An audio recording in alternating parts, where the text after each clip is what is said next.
দেখো চাল না 20 কেজি চাল 15 কেজি। হ্যাঁ এটা দলই তুমি আইডিয়া করতে বলতেন তো বুঝো খন্ড খন্ড কেজি দিব। তো সমস্যা হইলো মা আইছে আমরা তো পাই আমরা কার্ডের মধ্যে 20 কেজি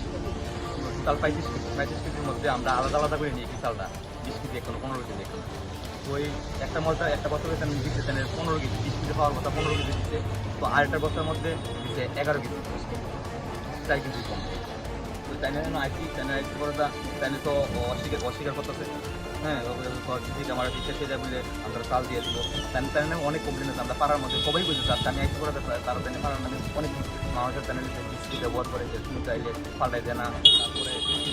চাল কম আমরা যদি 1 কেজি চাল 2 কেজি চাল কম হতে তাহলেও আমরা হাইলাম না আমরা মধ্যে ঠিক আছে আচ্ছা 5 কেজি 9 কেজি প্রায় 9 কেজি চাল কম তার লেগে আমরা আইসি তো তাই নিয়ে করতেছে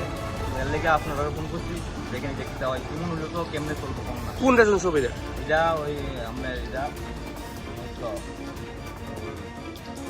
মানে জায়গাটা কোনটা জায়গার নাম কিটা কারি ডেলিভারি কি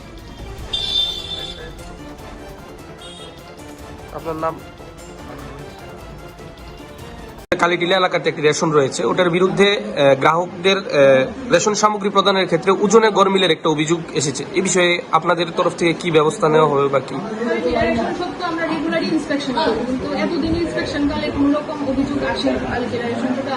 ওই রেশন শপটা একদম পাঞ্চুয়াল উনি একদম পাঞ্চুয়াল ঠিক সময় মতো সবকিছু ওনার রেশন শপে থাকে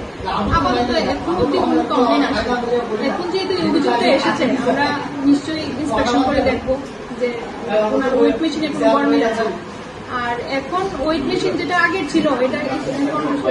সামনের উইক থেকে আবার চেঞ্জ হয়ে যাচ্ছে যে নতুন ওয়েট মেশিনটা আসছে এটা পজ মেশিনের সাথে কানেক্টেড তো স্লিপটা যখন বেরোবে ওইটার মধ্যে ওই ওয়েটটাও লেখা থাকবে এখন থেকে মানে স্লিপ যেটা বেরোবে পজ মেশিনের সাথে কানেক্ট হবে।